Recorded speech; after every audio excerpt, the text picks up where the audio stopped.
As soon as the sun came up at 5:30 or so, like I was wide awake. And so to say I'm awake, what can I do to ground myself, to be the dad I want to be, to be the person I want to be the business owner I want to be? My strongest meditation practice started then, and it came from a place of need rather than a place of I should be doing this. Welcome to The Art of Accomplishment, where we explore how deepening connection with ourselves and others leads to creating the life we want with enjoyment and ease. All right, everybody. Today I'm excited to speak with Joe Sanok. Joe is a business consultant and a productivity researcher. He's written 5 books on the topic, the most recent being Thursday is the New Friday, which is a book on the 4-day work week, which is an idea that I can definitely get behind. He's also the podcaster behind Practice of the Practice, the podcast. How are you doing today, Joe? I'm doing great, Brett. How are you? Yeah, doing well. And I'm really, really happy to have you on the show today. Yeah, this show's awesome. So can't wait to be here. Or I am here, so can't wait to talk. Yeah, well, tell me and the audience a little bit more about yourself. What did I miss there? I know that you've also been living in a camper van with your kids. Tell me something more about Joe Sanok to fill us in here. Yeah, I took a really traditional path in regards to studying psychology and getting master's degrees in psychology and counseling, and worked in the nonprofit world for a long time, and also just mental health, had a private practice for a number of years. So was in the work of individual counseling and growing a group practice, which I really helped and enjoyed helping angry kids for a long time. So I think that really positioned me to know a few different techniques in regards to connection, because teenagers just often, rightfully so, have a lot of boundaries up and shields up. So that's part of my history. Went into business and podcasting back in 2012 to just teach therapists how to start, grow, scale, and exit their private practices. And so I've been doing that work for a decade now. I have 2 awesome daughters that are 7 and 10, and they are bold and creative and push back on things. So, it's a 2-sided coin, lots of fun and lots of challenges. Beautiful. Well, I want to get right into the meat of it then. Tell me something in your personal journey that shifted the way that you relate to either your therapy practice or your growth as a consultant and your growth in business. Yeah. So the biggest thing actually is pretty recent. In September of 2020, my family, we went on the road in a camper, 37-foot pull behind camper. I'd never pulled a trailer before. That's There's hefty. very few times in life that, I'd never even backed up a boat. And so there's very few times in life that you have the opportunity to learn something new that if you do it wrong has the potential to kill people. So, took this on. Christina, who was my wife at the time, it was her big dream, and I was totally down for it. And so we were on the road for 9 months, living in national parks all over the nation. But in February of 2021, we began our uncoupling. And in the middle of this road trip, she decided she wanted to stay in California and not have the family stay with her. So we spent a couple months kind of sorting through some of that, and a lot of uncertainty. And 17 years of marriage where it was very confusing. And so in that, getting her a car, getting her an apartment, not knowing if this was temporary or long term. And then, taking 2 little kids, 7 and 10, across the country all alone. I had never backed up a camper without another adult helping. So to have, these little kids with walkie-talkies helping me back up the camper, and having them have big questions like, why isn't mommy coming home? And so then, throughout that summer, going through that uncoupling and eventual divorce, and now being an unexpected single dad of 2 little girls that, their mom flies in once a month to hang out with them for a bit. But it's one of those shifts that in so many ways revealed in me my own thoughts. And we can kind of go into some of that, but to really, in the past, I would have tried to optimize, like, how can we get marriage therapy? How can we work on us? How can we fix this? But to really let that go and to go into my own self-development during that time, to let things unfold, really became a really helpful thing for me in a ton of different ways. Wow, yeah, that must have been really challenging to be going through an uncoupling with your kids, going straight from being together 24/7 on a road, living together on the road, not just a road trip, and then having the uncoupling happen in that process. That must have been really hard. Yeah, I think especially the 2 months before I left, as I knew it seemed like we were uncoupling, and the girls didn't know yet, to every morning when the sun kind of hit, like, we're in a camper together, we're seeing each other every day. As soon as the sun came up at 5:30 or so, like, I was wide awake. And so to say I'm awake, what can I do to ground myself, to be the dad I want to be, to be the person I want to be the business owner I want to be? My strongest meditation practice started then, and it came from a place of need rather than a place of I should be doing this. Because prior to that, meditation was something that, oh, I should probably do that. All the, like, smart people do that. All the successful people do it.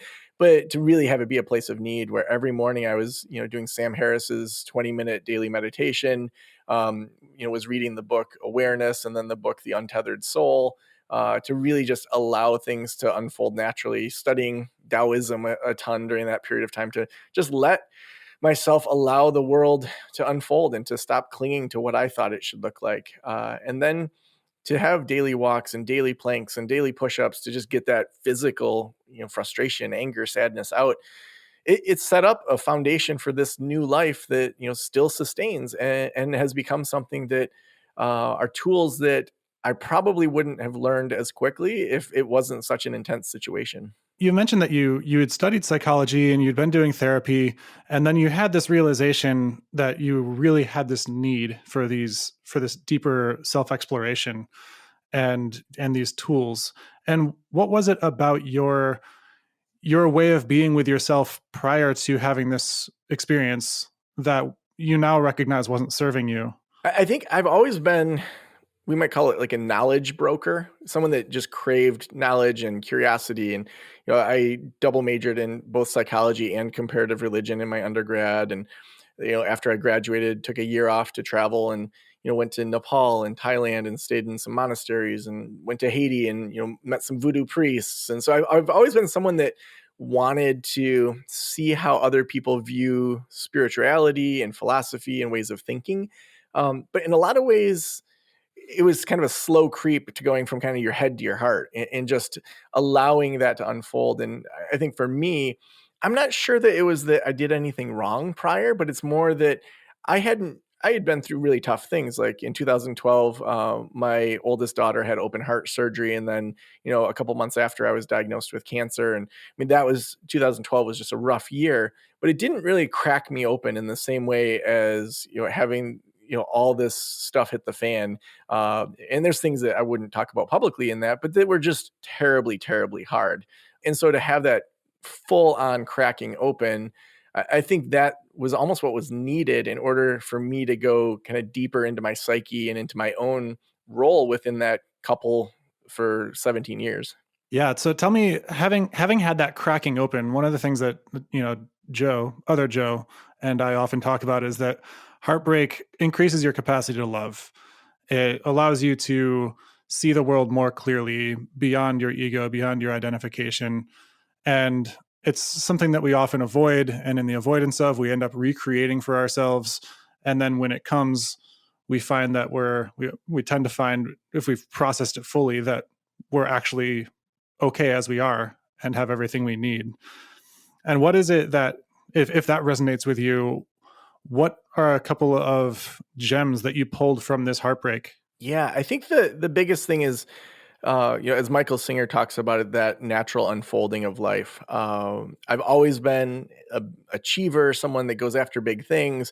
I'm an Enneagram 3, and all those, type inventories point to that. I like to get things done. But to really understand what it means to find peace kind of in the moment without having achievement be the thing, or that external reinforcement be the thing that provides that. My dad is a school psychologist. In that era of psychology, behavioral psychology was a huge thing. And it was a big step forward for the evolution of parenting, to go from the World War II generation that oftentimes hit their kids to, I'm going to give them a star chart and give them rewards. Like, that's a huge step.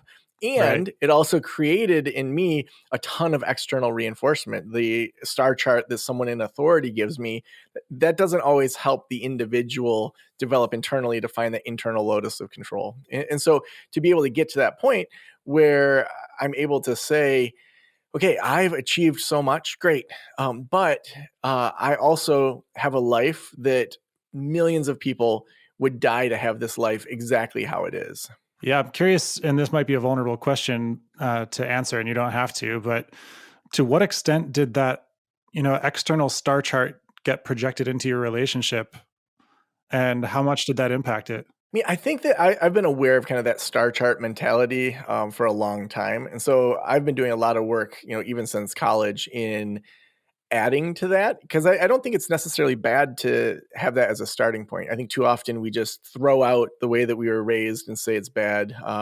There's this philosophy of personal development called spiral dynamics with, the first tier each phase you're kind of saying that the group behind me is so dumb because they think this way. Now I'm so evolved, but kind of the next step is what they say is transcending and including, to take the best of things and include that, and to just say the other things don't serve me. And so I think that within the relationship itself, I definitely had there's a way to do this that people have studied and figured out. So the Gottman Institute, they've been studying marriage for 40 years. They have all of these great research techniques. Why wouldn't we implement those within a marriage?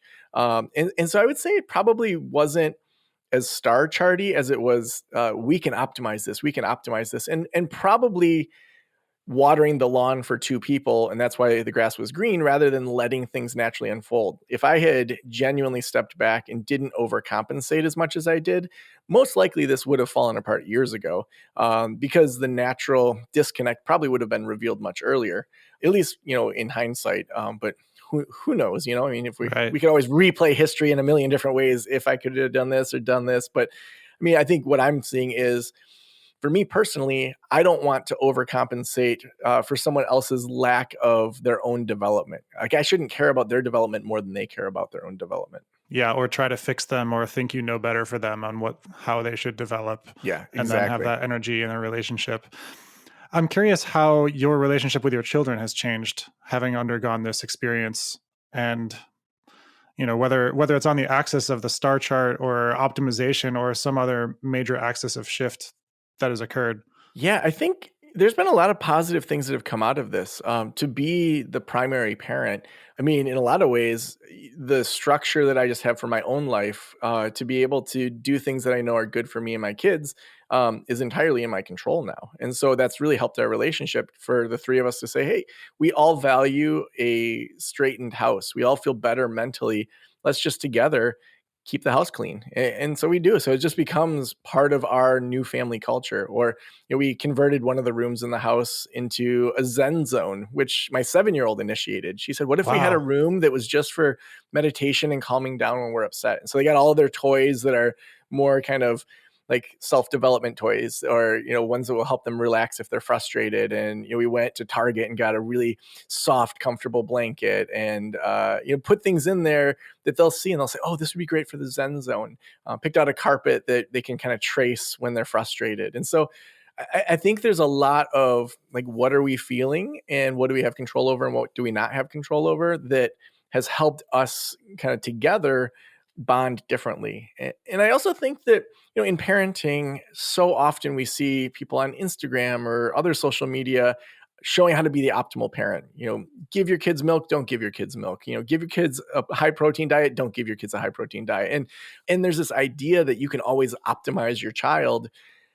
And honestly, at this phase, they just need a lot of hugs. They need a lot of like downtime. They need to have time that we're creative and we dance and we move and we spend time outside. And those really kind of simple human needs are primary. And so we're not going to be in a million sports. We're not going to do a bunch of things where we're running around. We're going to have weekends where we play the piano and, we play outside and, maybe invite a couple people over for a campfire. So it's really, I think, paced us out to say my kids' human needs of connection, of love, of touch, like that's good enough. And I can provide that all the time. And so I think it's really been a settling for the three of us into it.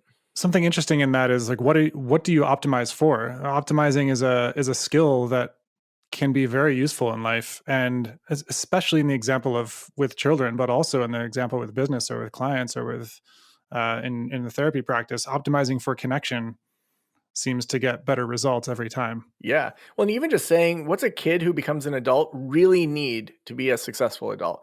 So, sure, there's a basic level of reading and writing and communicating and math that all adults need. Sure. Most kids need to have at least, eighth grade reading and math skills to be an adult.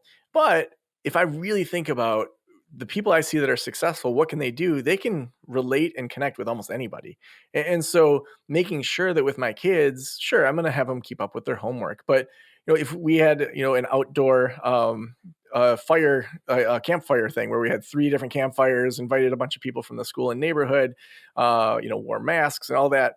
But there was a person that I'm really good friends with that my 10-year-old hadn't met. And so I introduced her to Jay and he said hi. And she was about to leave. And I said, wait a second, why don't you ask Jay how his week's been or something about himself? So she's getting in that habit of having conversations with people different than herself. And so to then see her have this kind of micro conversation, a little bit of back and forth, and to get better at that over time, the next weekend she was sitting down with one of my closest friends, Paul, who she knows really well. And she just sat down next to him and said, hey, Paul, how's your week been? It's like, this is a 45-year-old guy that my 10-year-old just sat down and is chatting it up with. So, Yeah. so to me, discovering what are the true things that I want out of the limited time that I get to be a parent for them to have as they go into adulthood. Yeah, interesting.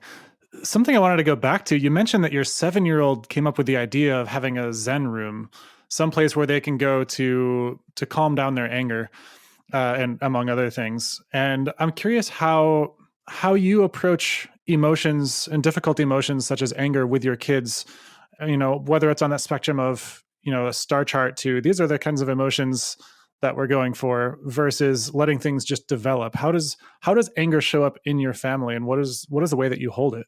Yeah. So just yesterday, my 10-year-old, she had been in quarantine for 5 days. Me and my 7-year-old tested negative, and so she had had a number of days all alone. But she had all this homework she needed to do, and she had been amazing, like more amazing than I expected for such a difficult situation for a 10-year-old. But she just like hit a breaking point yesterday and was screaming at me about I'm not going to do my homework and this and that. And so I just said, I'm going to step out for a minute. I'm going to come back in a few minutes and let you cool down. So allowing it to unfold, allowing her to regroup. But I would say centering ourselves is a big conversational piece. So saying, what do you need right now to regroup or to recalibrate or to recenter to get back to your baseline? So really letting them initiate that process. But then, in that situation, she was very mad, and I just said to her, I think you need to go outside for a little bit to just get back to baseline. And, usually she'll listen. And other times, like yesterday, she was like, I'm not going to do it. And I just said to her, I know this is what your body needs. Please do it. And at that point, she listened and went outside. And then she's able to process. She built a snowman, or a snow woman, a very nicely sculpted snow Mhm. woman. uh, and then she came back in an hour and a half later and said, Daddy, I'm sorry, I shouldn't have yelled at you. I don't want to do my homework, but I need to. And so being able to then say, we're all going to get angry. That's part of having different opinions. Your opinions that are different than mine are important, but we also need to say, hey, I'm just here to help you with your homework. Ultimately, you need to get your homework done. And, was that anger serving you in the way you wanted? So helping her understand like the function of her anger, that it's normal, but it's more, are we injuring people through that anger? And then are we resolving in a way that's healthy? Yeah. What's a good example of when you've had some unexpected or uncomfortable emotion come up with your kids in ways that you've owned it and shown that vulnerability and let the wisdom of that emotion come through you in the most productive way? I'll tell a backstory before I get into the story answering your question. So, within the family, I've recognized that as a child, there were things that were always right or always wrong. And there wasn't much gray area. Whereas in adulthood, there's a lot of gray area and things often aren't just right or just wrong. So, that's a philosophy I'm trying to teach my kids. So, in one area, swearing, I've taught them that. I've said, there are words that society says are bad. I don't believe that they're necessarily bad, but there are situations where you will get in trouble for saying these words. So they know the F word, they know the SH word, they know all these words. We talk about where would you say those words and use it in appropriate context, where you might get in trouble, school, around the grandparents, probably around their mom. So they understand that. When could you use the F word? And I wouldn't make you get in trouble for that. And so we talk about when that is appropriate to express an emotion, that you can't just say, but that's so stinking stupid, has a different feeling than that's so effing stupid. And so teaching them that, even as 7 and 10-year-olds, the nuances of that. So there was this one day, so they're responsible for putting their own laundry away. So I wash it, bring it up, dry it, bring it up to their room. And they were both being little stinkers and would not do it. And I had had a long day and I was sick of it. And I was also frustrated that I'm an unexpected single dad. And there was just a lot that was emotionally piling up for me, and they just wouldn't do it. And they were being super defiant around it. And I just said, put your effing laundry away. But I didn't say effing. I said the full word. I'm not sure how family friendly you want the show to be. And I like stormed out and I was just like so mad. And then I went and regrouped, got back to my baseline, came back and talked about how I wasn't happy that I let go of my emotions, but also why did I feel like the F word may have been somewhat appropriate in that situation. So we hashed through it about how there's times when you are just so mad that you can't find another word than that. And that also could injure them emotionally by, being scary or feeling unsafe or feeling unloved. And I don't want that for them, and I should have stepped out. What should I have done? What could I have done? And having that conversation around, dad just dropped the F bomb. Is that appropriate? When do we do that? When do we adjust? How do you recover? How do you apologize? And then what can I, as a dad, learn from that? What can they learn from, how stressful it can be if you don't put your laundry away? What else should I have done through the day to not get to that breaking point over laundry? Yeah, this sounds like a common theme of the way that you and your family relate is to be sitting in the question of how do we want to be right now? How do we want to be with this emotion? How do we want to be with this situation rather than should? And, I heard you mention just a moment ago, like what I should have done, but I still hear you. I hear that being something that you're just going back and replaying and being like, okay, now that I've been through that experience, what is it that I would like to do differently? How is it that I would like to relate to this? And I think sitting in that is something really beautiful to be teaching your children, which is not that certain things are good and bad, but that certain things have various consequences, and those consequences are different based on your context. And life is an exploration and an experiment where you learn what happens when you are a certain way and deciding which way you want to practice being from a place of discovering what is actually authentic for you. Yeah, and I think, one mindset I have as a parent is that, when they turn 18 or 20 or whenever they decide to leave the house, there's going to probably be only a handful of major lessons that they hold with them on a regular basis. And so what are those handful of lessons I want them to leave with? I mean, one, as a woman, is that, consent is something that you should expect, in regards to relationships with other people. And so everything I do is around consent. If I'm, going to give them a hug, I'll say, do you want a hug? If we're, wrestling or tickling or something and they say stop, I stop. And so making sure that consent is a strong part of their lives, to make sure that having some element of choice. So many kids, they can't eat any sugar until they're 18 and then they go crazy. It's like your whole life you've been told you can or can't do these things and haven't had to make your own decisions around food, how you spend your time, how you spend, all sorts of things. I want them to have a lot of choice and have a lot of accountability around that. And so that's going to inform things differently. So for example, yesterday, while my daughter's in quarantine, a friend, just to drop something off that would make us feel better while we're all kind of locking down, dropped off a bag of Cheetos. So I gave her a little bowl of Cheetos and I said, "I have a surprise for you." It was behind my back, but I want you to think about what's something you want to do for yourself that's going to make it feel like you're moving forward in any area, and that you can choose to use this thing I'm about to give you to reward yourself. And so instead of it being me giving her the external reward, it's her saying, here's a goal for myself. I'm going to achieve it. And then I'm going to eat these Cheetos that she didn't yet know she was going to get. And so I showed her the Cheetos. And then she had said, okay, I could watch a video, do an art project about the documentary I watch. And then when I'm done with that documentary about otters, I could eat the Cheetos. I'm like, great. Do it for yourself. Like, it's for your own sense of self, but you're rewarding yourself with the Cheetos. So being able to have those handful of things that I focus on, but those are things that in my own life, even outside of being a parent, I'm going to think about that intentionality beyond just being a dad. Yeah, and I'd love to tie this back into your work as well. You've written 5 books, and I'm curious how your writing and your approach to writing as a practice has shifted through this journey.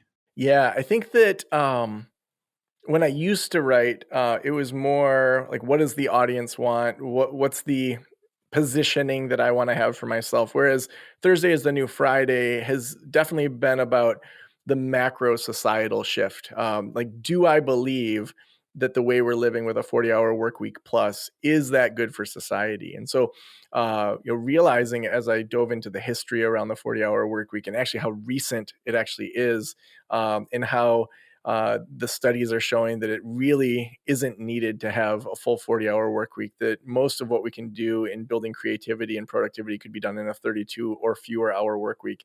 That process for me first was just gathering as much data as possible. To me, having as much research and citations that is beyond, a lot of coaches or self-proclaimed experts out there will just write their opinions or, a few case studies. To me, I wanted the actual evidence that shows this and the historical evidence and the stories behind it. And then, finding those stories as well. So case studies, businesses, even just interesting stories about how the 7-day week, the Babylonians totally made up, 3,000 years ago because they could only see 7 major planets. And so we just as easily could have had, 1,000-day week if they had better telescopes. So it's like the Romans had 10-day weeks, the Egyptians had 8-day weeks. So this thing that we think is really normal, the 7-day week, is completely made up. So discovering those cool things and saying, well, where would that fit in the book?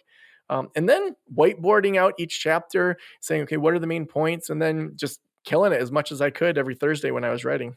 Yeah, all that's really fascinating, and I'm also curious how your approach to your internal locus of control, your like internal reward system, has moved through this process. Do you write books with sort of a similar approach to prior to this decoupling experience? I finished the book before we hit the road. So it was due by October 1st and I finished it on September 1st. So I wanted to not have that hanging over my head and could just focus on the media side of things when we were on the road.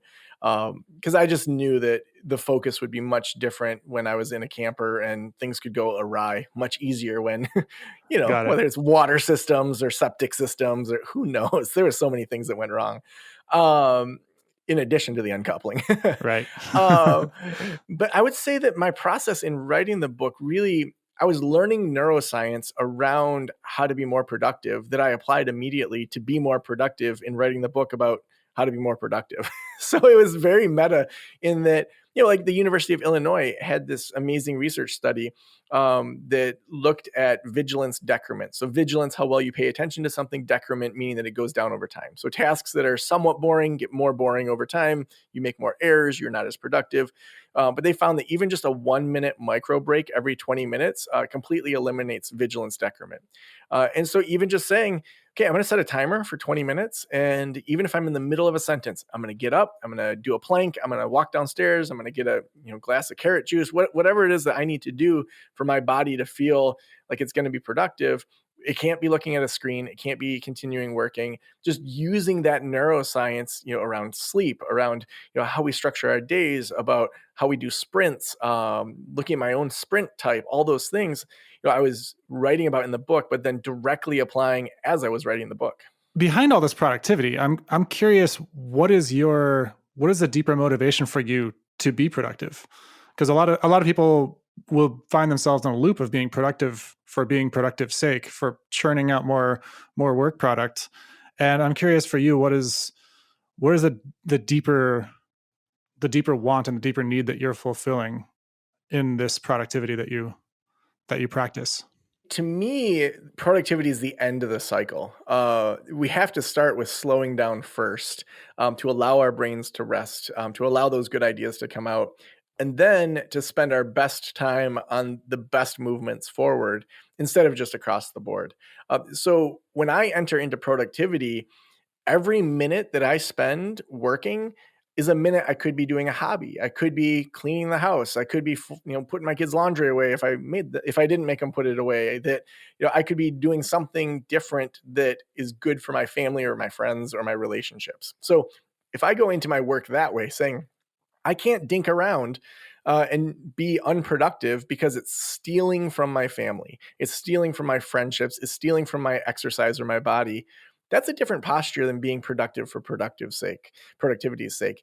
Then it becomes, if I'm going to work, it needs to be the best use of my time in regards to my business. So I can't just waste time to waste time.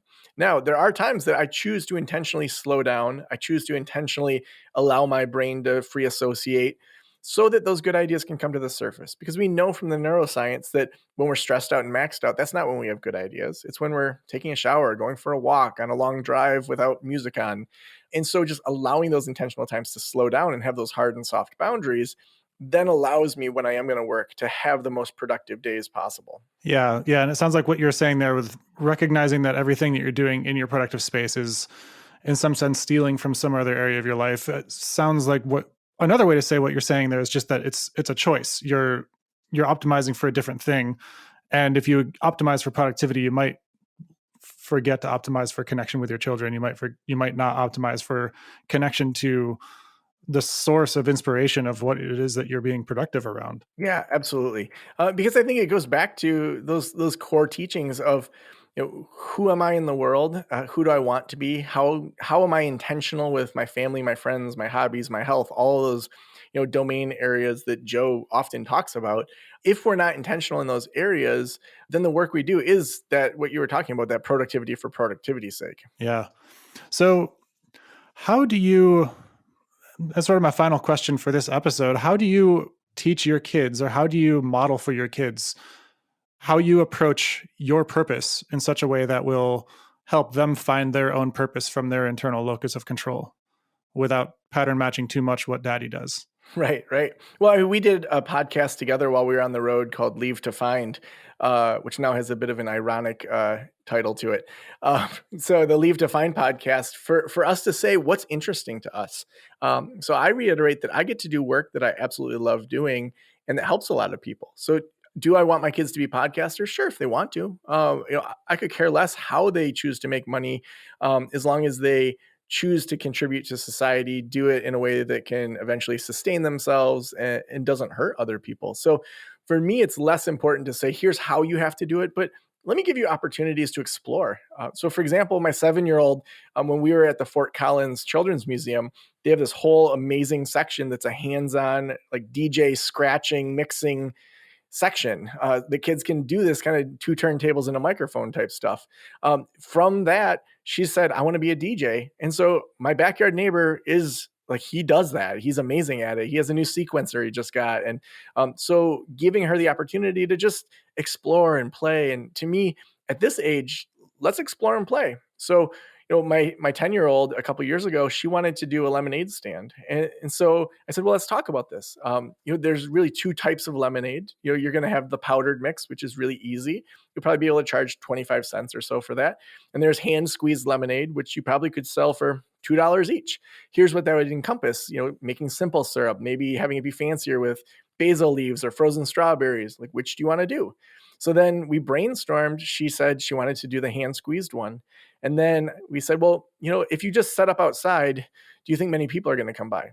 No. Like, what other things, where might be a better traffic area? Well, our friends Paul and Diane have a house that's right on a main area. Most lemonade stands, you don't realize there's a lemonade stand until you drive up on it. What if we had signs before it? There was a marathon that was going to be going on. What if you did it on marathon morning? Okay, marathon morning. What else do people drink in the morning? Oh, coffee. So we brainstorm all of these things that she's helping lead and come up with the solutions for, and then I'm helping to support. She ended up making $90 an hour. And so it's Wow. like she killed it. I mean, like, these people are giving her tips. They're like, I can't believe there's basil and frozen strawberries. They're taking pictures of it. And, she was selling coffee for $2 and lemonade for $2 and just absolutely killed it. And she actually hired one of the neighbor boys that was older than her to help because it was so busy. And I'm like, you need to pay Finley like a good wage, at least $10 an hour. So after she paid me back, after she paid this kid and paid her sister, she still made $90 an hour. So to me, giving those kind of opportunities and thoughtful discussion, and if she didn't want to do it the next 2 years, and then she just said, I think I want to do the lemonade stand again. I said, well, then you need to call Paul and Diane and see if you can get on their calendar to either rent out their front yard or have them donate that space for you to use it. So she's going through that process of just learning how do you think like an entrepreneur without it being something I force on her. Yeah, fascinating. One thing to kind of poke a little bit that I noticed is that in a lot of what you were describing there, like she had the idea and then it seemed like you came to her with a bunch of suggestions as well. And I'm curious to what extent, like when she went to do the lemonade stand the second time, to what extent was she coming up with like, oh, I remember we did this that time, this the other time, and extrapolating from that, I could also experiment in this way. To what extent was that coming up for her internally, and to what extent were you going like straight to suggestion mode? Yeah, I think that I would see it more as opportunities. So if she decides she wants to do a powdered lemonade stand and sit all day out front in front of our yard and make $2, that's fine. I could care less. She'll learn from that experience just as much. But I think most kids at her age don't even know the options. They don't know how lemonade's made. They don't know Right. what simple syrup is. They don't know that people like frozen strawberries and basil in their lemonade. They've never made a cup of coffee. And so just being able to say, here are opportunities. Like we can do this. It's going to be more work. What questions do you have about it? Well, how much does a pound of coffee cost? Well, it'll cost you $12. Or we have a friend, Jen, who works at a coffee shop. Maybe she'd donate it. You could call Jen and ask her if she'd donate that. So Higher Grounds Coffee donated like 3 pounds of coffee to her. First round, kids just don't know. And so saying, here's a bunch of options. What sounds good to you? So they said, when we got home, they didn't want to keep doing the podcast. Okay, great. Now they do. And so how do we make it different than just being on the road? Because we're not on the road anymore. So now we're making a list of just people they think are interesting that they want to interview. So their grandparents, our friend Marty, he's a DJ. Like, let's have these interesting people that we just interview. So letting them take the lead kind of second round and third round while still supporting them and giving them ideas. Yeah, one of the things that I really like about what you're just saying is that there's this impartiality to the outcome. You're not concerned with how successful the lemonade stand is for your daughter and that it makes a bunch of money.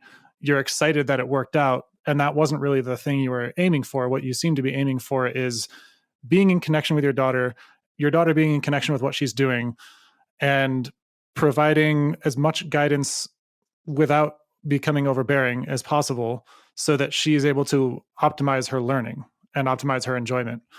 And I think that's a really great way to parent. Yeah. I mean, I think so many parents have their egos wrapped up in their kid. My kid got into this college, or my kid, got to the state finals. And of course you want to be proud of your kid. But if your own ego and sense of self-worth is coming through your child's volleyball game in 5th grade, like you probably need to do some internal work. Yeah, indeed. Well, thank you so much for joining us, Joe. I really, really love this conversation. And I'm excited to check out your book too. It seems interesting. Thank you so much for having me on the show. This has been awesome. Thanks for listening to The Art of Accomplishment. If you enjoyed what you heard today, please subscribe and rate us in your podcast app. We'd love your feedback, so feel free to send us questions or comments. You can reach out to us, join our newsletter, or check out our courses at artofaccomplishment.com.